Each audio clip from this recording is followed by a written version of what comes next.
لینوکس رو از کجا شروع بکنیم؟ چه تخصصهایی توی حوزه لینوکس وجود داره؟ از کجا شروع کنیم؟ به کجا بریم؟ چه حوزه تخصصی رو ادامه بدیم؟ چقدر درآمد میتونه بازار کار لینوکس برای ما داشته باشه؟ چه در ایران چه خارج ایران؟ چجوری از لینوکس نترسیم؟ و خیلی دیگه از سوالاتی که امروز داخل این ویدیو به شما پاسخ داده میشه. من محمد نصیری هستم و با تجربه بیشتر از 20 سال کار در حوزه فناوری اطلاعات امروز به این سوال شما به صورت دقیق و جامع پاسخ میدم که چجوری میتونیم لینوکس رو در حوزه مدیریت سیستم عامل ادامه بدیم و یک مسیر راه درستی رو انتخاب کنیم. پس تا انتها با ما شید.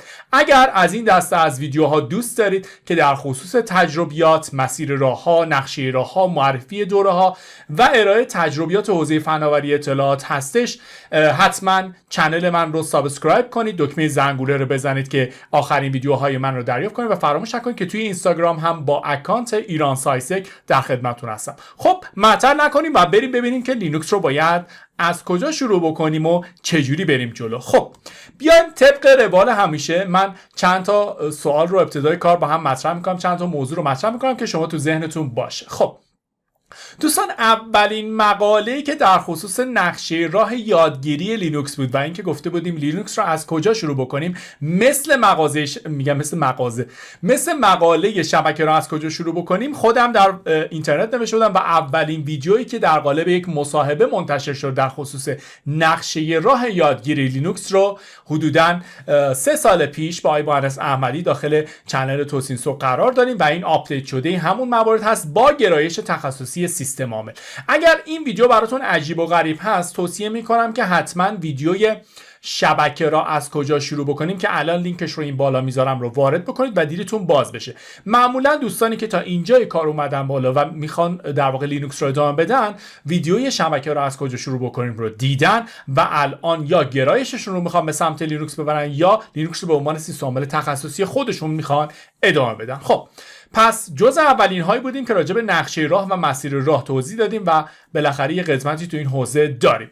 فرض رو بر این بگیریم که شما میدونید لینوکس چی هست و زمانمون رو این در واقع نمیگذاریم که به شما توضیح بدیم که سیستم عامل لینوکس چی هست و چه موارد قراره در واقع موارد پیش پا افتاده و تعاریف اولیه رو نمیخوایم با هم جلو بریم. نکته بعد اینه که دوستان، دنیای لینوکس هم مثل دنیای شبکه دنیای بزرگی هست و گرایش های تخصصی متنوعی داره. ما توی این ویدیو قرار هست به شما مدیریت سیستم عامل لینوکس رو یاد بدیم. یعنی چی؟ یعنی اصطلاحاً لینوکس ادمنستریشن رو داریم مسیر راهش رو به شما یاد بدیم که معمول ترین و مرسوم ترین مسیر راه برای یادگیری سیستم عامل لینوکس هست و بعد از یادگیری این مسیر راه شما میتونید گرایش های مختلفی رو در حوزه سیستم عامل لینوکس ادامه بدید که براشون تک تک سعی میکنیم ویدیوهای جداگونه‌ای در این کانال با حمایت شما، لایک یادتون نره، کامنت یادتون نره، برای اینکه دیوآپس تخصصی هست در حوزه لینوکس، دیوآپس رو چجوری ادامه بدیم، برنامه نویسی تو حوزه لینوکس رو چجوری ادامه بدیم، مسیر راهش چی است، آی او تی یا اینترنت اشیا، علم داده و چیزهای دیگه رو، رودمپ یا مسیر راهاشون رو به صورت جداگونه میاریم. برای اینکه شلوغ نشه ما فعلا فقط راجع به لینوکس ادمنستریشن داخل این ویدیو توضیح میدیم. خب من براتون گرایش مشخص نمی‌کنم چون بارها طبق ویدیوهایی که همیشه گفتم الزام نمیخوام بکنم که شما توی یک گرایشی که من دوست دارم مثلا وارد چی، مثلا تخصص خودم گرایش خودم سکیوریتی و پنتست و تست نفوذ هست. خب دوست ندارم اجبار کنم شما رو بیاید به اون حوزه، هر کدومی که دوست داشتید میتونید ادامه بدید. راجع به اینم همیشه صحبت میکنم که گواهینامه محور نباشید، محتوا رو اولویت قرار بدید. این مد نظرتون باشه. همین ابتدای کار هم بگم بچه‌ها، لینوکس تقریبا سخت ترین چیزی هست که شما در حوزه فناوری اطلاعات میتونید یاد بگیرید و یادگیریش سخت هست. حالا میگن نابرده رنج گنج میسر نمیشود، اما نکته اینجاست اگر یاد بگیرید لول کاریتون، لول حقوقیتون، پرستیژ کاریتون زمین تا آسمون با ادمینای دیگه تفاوت خواهد کرد و البته تضمین میدم که اگر با تم آموزشی و سبک آموزشی من بیاد جلو لذت میبرید از یادگیری لینوکس. بریم جلوتر. یه چیزی رو که توی ویدیوی شبکه رو از کجا شروع بکنیم هم گفتم لینوکس از نون شب هم واجب تره. لینوکس الان همه جا هست و شما چه بخواین چه نخواین، اصلا این مسیر راه رو دوست داشته باشید یا نداشته باشید، تا یک لولی از این مسیر راه رو باید یاد بگیرید در حوزه فناوری اطلاعات. چه برنامه نویس باشید، چه شبکه کار باشید، چه مایکروسافت کار باشید، چه ویب کار باشید، چه میکروتیک، چه سیسکو، در سطح اولیه باید درک از سیستم عامل لینوکس داشته باشید که متوجه خواهید شد چرا این اتفاق میفته. راجع به ابزارها و مکمل‌های دوره‌های لینوکس که تقریبا دنیای ما رو قبضه کرده، دنیای اوپن سورس خیلی گسترده هست، الان اصلا صحبت نمی‌کنیم. هر کدومشون میتونن برای خودشون یک ویدیوی جداگونه داشته باشن. سعی می‌کنیم یک ویدیوی جداگونه راجع به معرفی کردن ابزارهای تخصصی و حوزه لینوکس بپردازیم. این پس خواستم ابتدای کار حرفایی رو زده باشم که تو ذهنتون باشه. بریم سراغ چه سمت‌های شغلی در حوزه لینوکس وجود داره. شمایی که می‌خواید لینوکس رو کار بکنید قطعاً دنبال یک شغل هستید.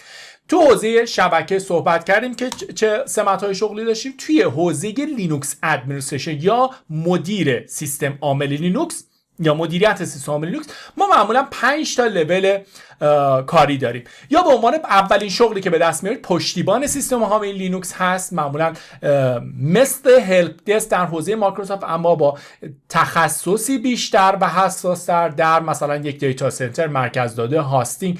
جایی میتونید به عنوان پشتیبان برید. راه اندازی نمی‌کنید سرویسی رو، صرفاً کارهای روتین روزمره‌ای که مدیر اون در واقع هاستینگ یا مدیر اون مجموعه به شما میگه رو انجام بدید. لول بعدی مدیر سیستم عامل لینوکس هست یا لینوکس ادمین هستش که خودش 2 تا لول داره. تازه کارها هستن و حرفه‌ای ها. لینوکس ادمین ها دقت کنید چیزی رو طراحی نمی کنند و چیز جدیدی به شبکتون اضافه نمی کنند، صرفاً مدیریت می کنند. چیزی که وجود دارد رو مدیریت و نگهداری می کنند. حالا سطح سینیور یا حرفه‌ای داریم، سطح جونیور یا مبتدی داریم. اینها 2 تا لول مختلف هستن.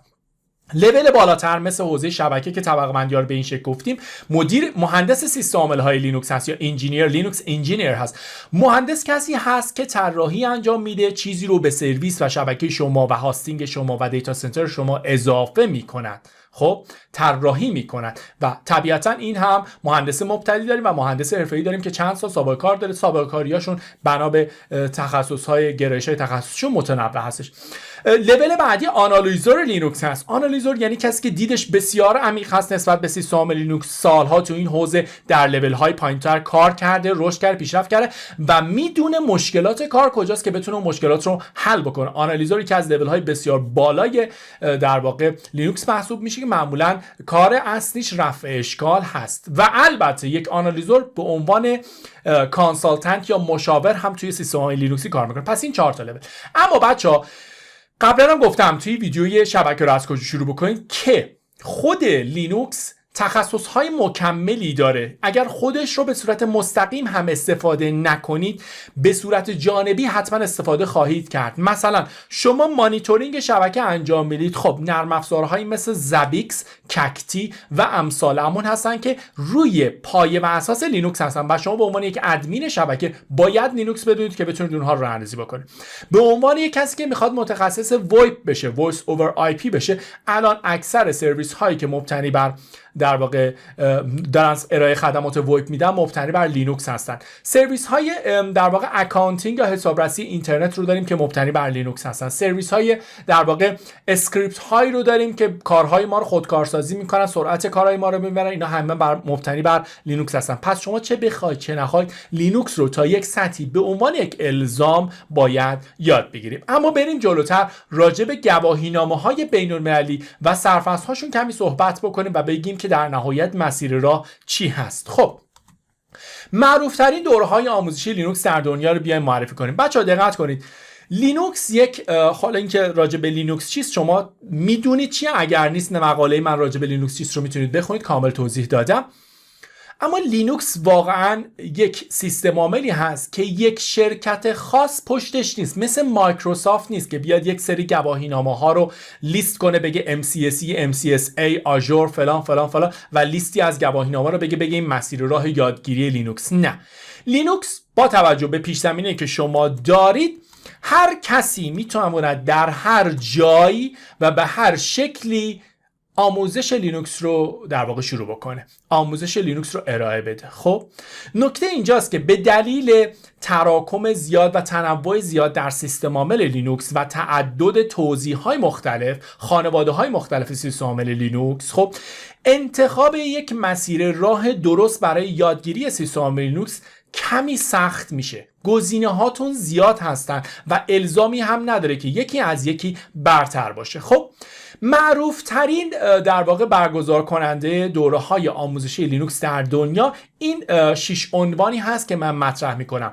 معروف ترین و معتبرترین برگزار کننده دوره های استاندارد لینوکس در دنیا یک انستیتوی هست در کانادا به نام انستیتوی لینوکس کانادا، لینوکس پروفشنال اینستیتوت که مخفف LPI هست و دوره های آموزشی هم که اعلام میکنه و میبره جلو، در واقع سرفصل بندیش میکنه، با عنوان همین LPI پیش زمینش هست. از مبتدی طبقه بندی میشه تا دوره های بسیار پیشرفته لینوکس.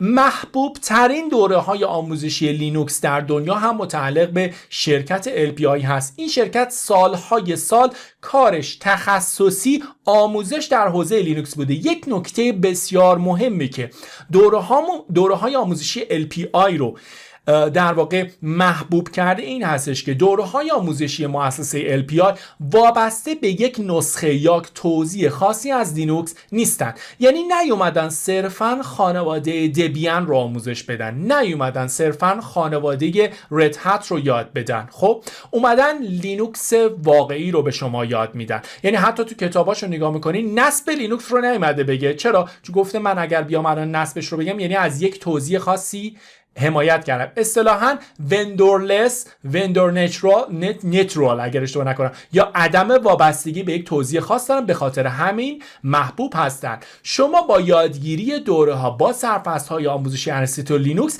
با هر توزیعی از لینوکس میتونید کار بکنید و این قشنگی ماجراست. خب یک در واقع سازمان دیگه ای، این سازمان تقریبا میشه گفت تازه تأسیس هست در حوزه آموزش لینوکس به نام بنیاد جهانی لینوکس یا بنیاد لینوکس به عنوان لینوکس فاوندیشن.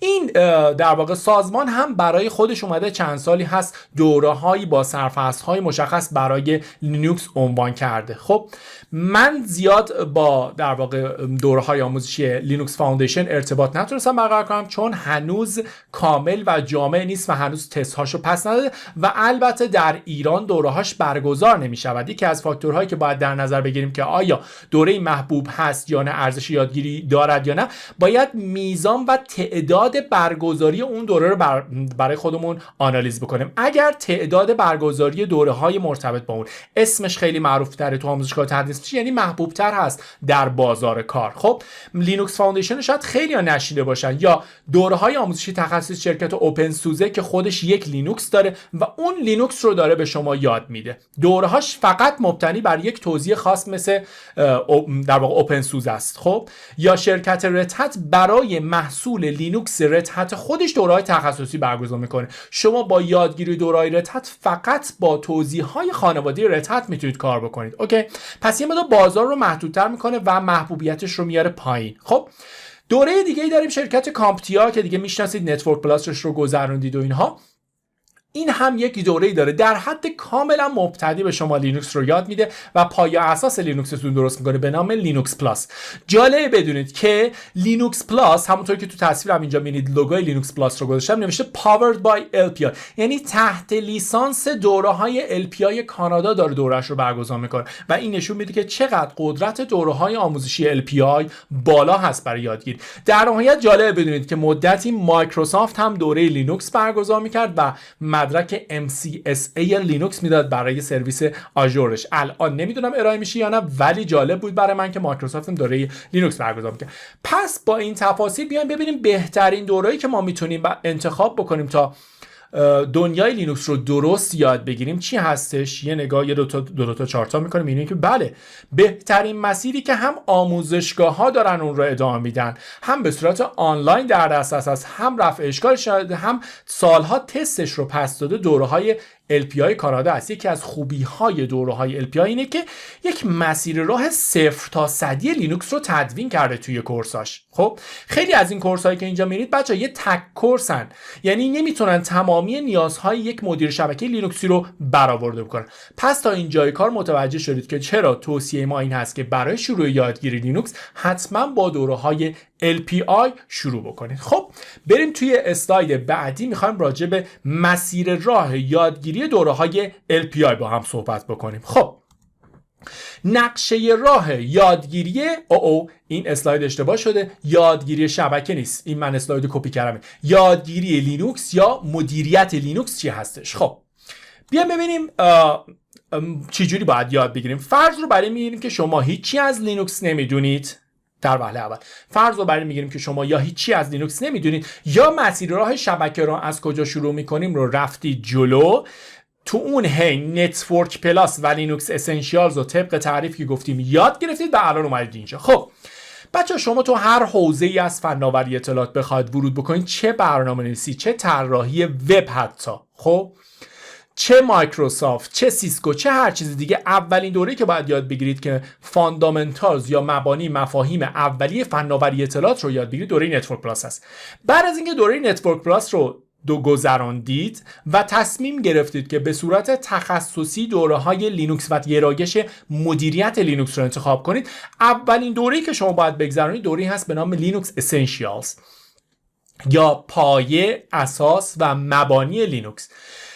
سالها پیش، حدود فکر میکنم 10 سال پیش اگر اشتباه نکنم، چیزی به عنوان دوره لینوکس اسنشیالز وجود نداشت. یعنی ما مبانی و مفاهیم اولیه لینوکس نشیم. اصلا لینوکس چیز خیلی ترسناکی بود که ابتدای کار ما وارد دوره‌های LPI یا LPK 1 و LPK 2 میشدیم. خب سخت بود. اومدن یه دوره‌ای رو گذاشتن که شما مبانی و مفاهیم سیستم عامل لینوکس رو درک کنید. از تاریخچه شروع کردن صحبت کردن، فلسفه های لینوکس، توضیح های معروف لینوکس، شناخت دسکتاپ های لینوکس، ابزارهای لینوکس، چجوری به صورت اولیه ابزارها نصب میشه، فرایند پکیج منیجر چی هستش و خیلی از مبانی اسکریپت نویسی. یعنی هر چیزی رو به صورت خلاصه و مفید در سطح اینکه شما همونطوری که توی نتورک پلاس شما دید پیدا میکنید به دنیای فناوری اطلاعات، توی لینوکس اسنشیالز دید پیدا میکنید نسبت به دنیای اوپن سورس و دنیای لینوکس. خب و خیلی خیلی دوره بسیار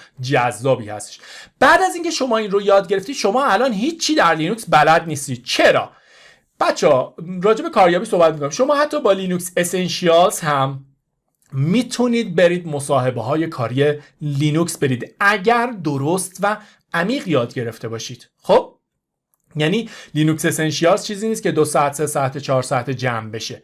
من خودم فکر می‌کنم دوره لینوکس اسنشیالز که داخل سایت دارم و لینکشو در کامنت در واقع توضیحات خواهم گذاشت، چیزی نزدیک به 30 ساعت ویدیو هست که این چیزی معادل فکر کنم 90 ساعت دوره آموزشی میشه. انقدر میتونه بزرگ باشه. پس ساده در نظر نگیرید مثل نتورک پلاس. خب لینوکس اسنشیالز رو یاد گرفتید. حالا میام یک لول بالاتر، لینوکس پروفشنال اینستیتوت سرتیفیکیشن لول 1، یعنی سطح اول دوره‌های آموزشی مدیریت شبکه LPI. دوری هست به نام LPK 1 که ما اون رو به عنوان سیستم ادمنستریشن هم میشناسیم، دوره مدیریت سیستم های لینوکس.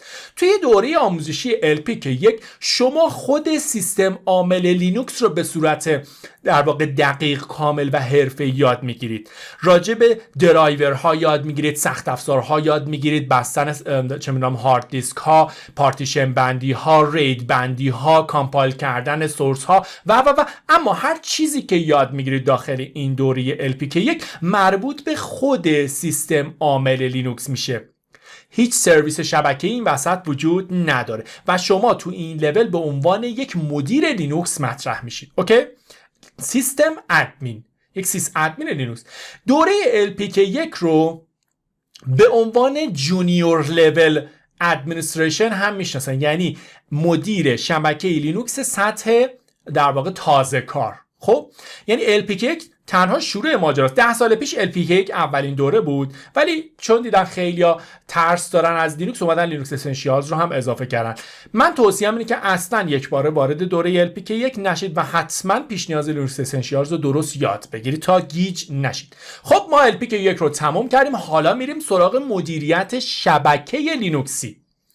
نتورک ادمنستریشن، لول 2 دوره‌های آموزشی LPK2 به صورت تخصصی راجع به مدیریت شبکه‌های لینوکسی صحبت میکنه. یعنی چی؟ نتورک ادمنستریشن، هر چیزی که شما در خصوص سرویس‌های شبکه در سیستم لینوکس نیاز داشته باشید در دوره LPK2 یاد میگیرید. شما توی LPK2 هست که با وب سرور لینوکسی آشنایی میشید، میفهمید که آپاچی چی هست، چه جوری نصب و راه اندازیش بکنم، انجینیکس چی هست، چه جوری نصب و راه اندازیش بکنم، DNS سرور چی هست، چه جوری نصب و راه اندازیش بکنم، VPN سرور چی هست، چجوری نصب و راه اندازیش بکنم و خیلی از سرویس های دیگه شبکه که همه رو در دوره LPK2 یاد میگیرید. یه جورایی LPK2 دریچه ورود شما به دنیای شبکه های لینوکسیه. اوکی؟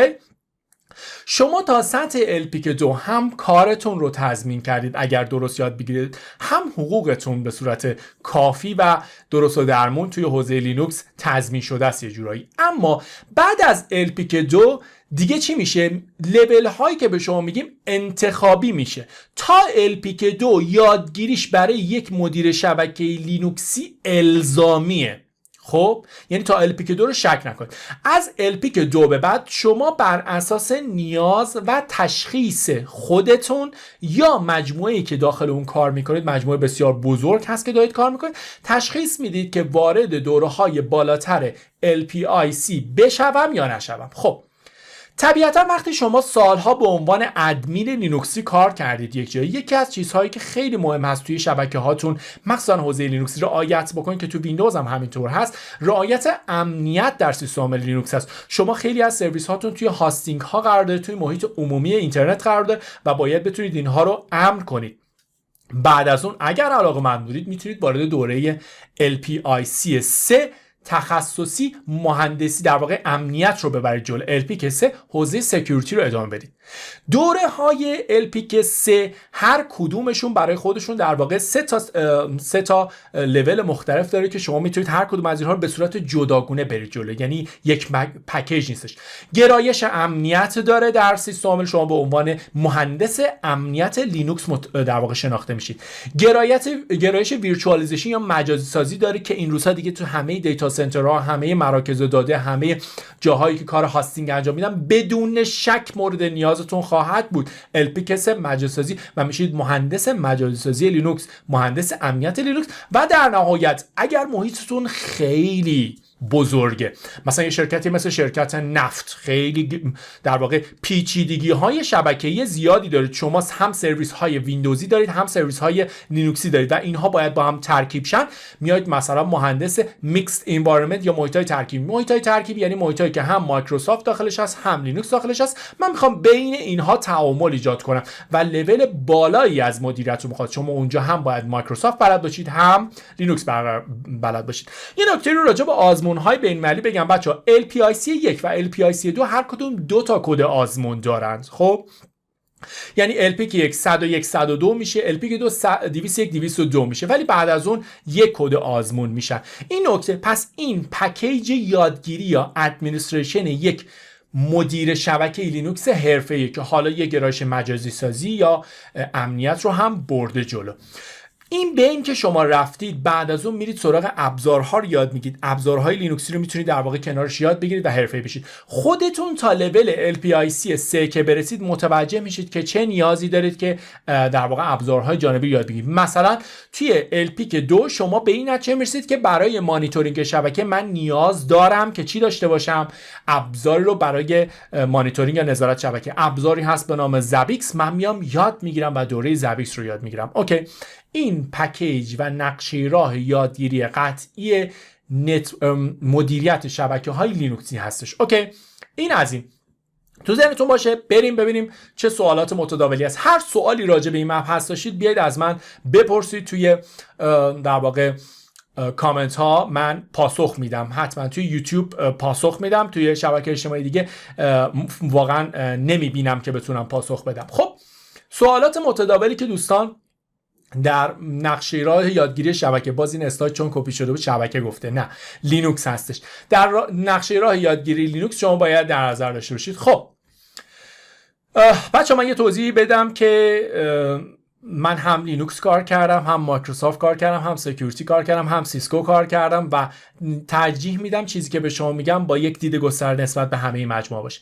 سوالات بچه‌ها که این حداقل 10 سالی که ما تو وبسایت توسینسو فعالیت میکنیم از من بیشتر سوال کردن یا تو شبکه‌های اجتماعی میپرسن رو سعی میکنم الان جواب بدم.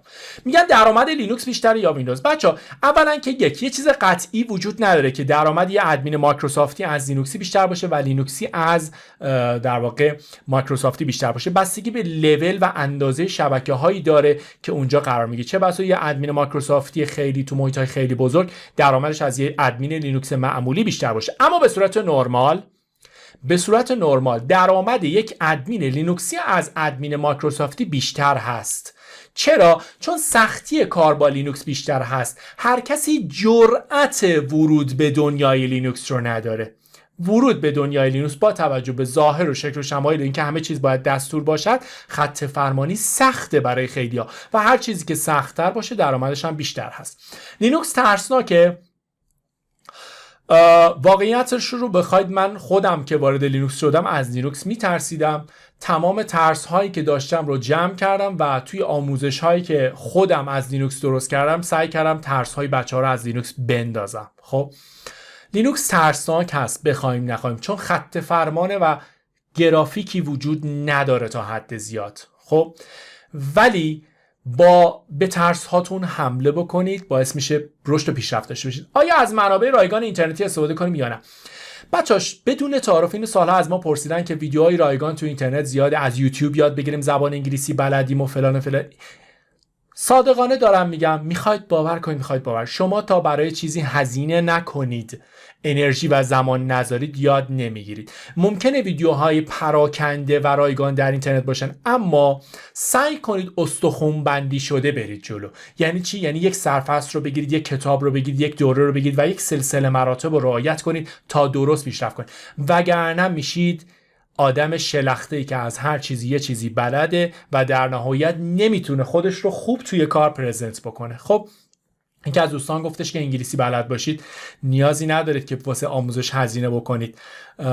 من در همینجا اعلام میکنم که فقط ایالات متحده آمریکا سالی بیشتر از 100 میلیارد دلار هزینه آموزش میکنه. خب فکر میکنم دیگه ما انگلیسی رو به اندازه خود آمریکایی‌ها که بلد نیستیم. اونها اینقدر درک و شعور ندارن که نباید برای آموزش هزینه بکنن چون انگلیسی بلدن. با این چیزا خودمون رو گول نزنیم، سعی کنیم برای آموزش هزینه بکنیم، انرژی بذاریم و آیندهمون رو درست بسازیم. کالی یاد بگیریم یا سراغ اوبونتو بریم؟ این سوالی است که خیلی میپرسن. بچه‌ها میگن اوبونتو یاد میرید و دبیان یاد میرید. بچه‌ها لینوکس یاد بگیرید. لینوکس وقتی یاد بگیرید، LPI چی گفتم وابسته به یک توضیح. کالی لینوکس یک توضیح لینوکسه که از خانواده دبیانه. خب اوبونتو خودش یک توضیح لینوکس بر خانواده دبیانه. خب اصلا مهم نیست با چه توضیح از لینوکس دارید یاد میگیرید، مهم اینه خود سیستم عامل رو یاد بگیرید. فقط توی یه مباحثی مثل مدیریت پکیج ها متفاوت هستن که اونها رو هم به راحتی یاد میگیرید. اسم نذارید رو آموزشتون.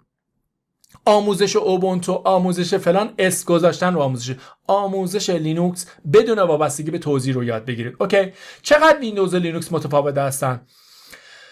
طبیعتاً دو تا سیستم عامل مختلف هستند، هر کدوم در لول های پیشرفته بسیار میتونن سخت و دشوار باشن. اصلا اینجوری فکر نکنید که مایکروسافت هم آسون هستش. من خودم زمانی که در واقع رفع اشکال شبکه‌های مایکروسافت رو توی مملکت انجام میدم، تو خیلی از شرکت‌های بزرگ رفع اشکال انجام دادم. جاهایی شما به مایکروسافت میخورید که اصلا خط فرمان براتون عجیب و غریب میشه و تازه متوجه میشید مایکروسافت چقدر پیچیده است. نمیتونم بگم که سخت‌تر یا آسان‌تر، ولی تو لول ورودی طبیعتاً چون ویندوز گرافیکی تر هست راحت‌تر هست. اما یه چیز رو همیشه توصیه میکنم، چون من هم ویندوز درس دادم هم لینوکس درس دادم، صادقانه یه چیز رو میگم. بچه شما سیستم عامل رو خوب بفهمید، لینوکس و ویندوز زیاد تفاوتی نمیکنن. بذارید حرفمو بزنم و فوش ندید بهم. ما وقتی راجع به سیستم عامل صحبت میکنیم، مثلا من میام راجع به پارتیشن صحبت میکنم در ویندوز. اگر شما کتاب مفاهیم سیستم عامل تو دانشگاهتون خونده باشه، اگر رشته‌تون بوده، اگر نبوده که اصلا مهم نیستش، توی ویندوز و لینوکس می‌بینید چقدر وجه اشتراک وجود داره. مثلا ما میایم راجع به متغیرهای محیطی یا environment variables توی لینوکس صحبت می‌کنیم، می‌بینیم که چه جالب توی ویندوز هم عیناً یه هم چیزی وجود داره. سیستم عامل رو وقتی بفهمید خیلی لذت یادگیری سیستم عامل‌های مختلف باحال میشه. مثلا راجع به سطوح دسترسی وقتی صحبت می‌کنیم، وقتی شما ویندوز کار کرده باشید لینوکس رو خیلی بهتر یاد می‌گیرید. نظر شخصی حداقل منی هستش که هر دو تا رو به صورت حرفه‌ای کار کردم. بهترین روش یادگیری لینوکس چی هستش؟ من نمیتونم یه روش الزامی به شما بگم، ولی روش یادگیری خودم به شخصه اینجوری هست. من برای اینکه دید کلی نسبت به یک سیستم عاملی پیدا بکنم، یک محصولی، یک نرم افزاری پیدا کنم، اول با ویدیوها شروع میکنم. یعنی یک دوره آموزشی کامل راجع به اون مبحث تهیه میکنم و البته اگر زبان فارسی باشه حتما دوره رو خریداری میکنم. دوره رو که خریداری کردم، دوره رو که نگاه میکنم، دیدم نسبت به چهره اون محصول آشنا میشه. اگر بخوام دانشم رو عمیق‌تر بکنم، میام کتابش رو هم در کنارش میخونم. حتما نوت برداری میکنم. حتما اگر دوره‌ای هست که پشتیبانی داره از استادش سوال میکنم. حتما تمرین میکنم و لابراتوار دارم و سعی میکنم در سریع ترین زمان ممکن به عنوان کارآموز وارد بازار کار بشم که این رو حتما توصیه میکنم. خب اگر تا حالا دوره آموزشی لینوکسی نرفتید، حتما برید دوره آموزشی لینوکسی که من توی کامنت ها قرار میدم یه نگاهی بهش بندازید. من سعی میکنم توی هر کدوم از دوره های آموزشی لینوکس هم حداقل 20-30% دوره رو رایگان براتون بذارم تا تفاوت آموزش رو یاد بگیرید. من چون خودم سخت یاد گرفتم، سعی میکنم به شما در واقع آسون یاد بدم. چقدر دانستن خط فرمان لینوکس الزامی است؟ اصلا لینوکس و خط فرمانش، لینوکسی که برای گرافیک نصب بشه دوال بوت کنید بخواید کلاس بذارید بگید من لینوکسم بلدم، به درد لای جرز میخوره و به درد. بازار کار لینوکس در ایران دنیا چقدر است؟ فوق العاده. بازار کار لینوکس هم در ایران هم در خارج از ایران به شدت تشنه متخصص هستش. بعد از یادگیری چه دوره میتونیم وارد بازار کار بشیم؟ والا دانشجو من داشتم در همین ایران، با یادگیری دوره آموزشی لینوکس اسنشیالز هم اینقدر اعتماد به نفس داشت که رفت توی ایرانسل با پررویی تمام مصاحبه داد، تسک های خاصی رو قبول کرد و الان توی ایرانسل مشغول به کار هست توی یک لول در حوزه لینوکس. و یعنی اگر بخوام بگم با همون لینوکس اسنشیالز هم میشه. اما دیگه شما حداقل دانشی که باید در حوزه لینوکس برای ورود به بازار کار داشته باشید تا انتهای دوره آموزشی ال پی که یک هست. تفاوت کارآموزی در شهرستان تهران چجوریه؟ اینو توی شبکه‌ها گفتم. بچه طبیعتاً تو شهرستان‌ها خیلی از لحاظ شرکت‌ها و سازمان‌هایی که سیستم عامل لینوکس دارن ضعیف هستن، چه بسا سیستم عامل ویندوز هم تو اونجا ضعیف هستش. ولی خوبی لینوکس اینه که بچه‌ها حالا توی ابزارها و گرایش‌های تخصصی لینوکس، مثلا من یه مسیر راه درست کنم چجوری کارشناس هاستینگ شویم، اگر کسی همت این رو داشته باشه که به صورت در واقع بتونه خودش کار بکنه، میتونه تو مباحث هاستینگ و فریلنسینگ تو حوزه لینوکس کار بکنه و خوب کار بکنه، حتی در شهرستان که الان میشناسیم و داریم.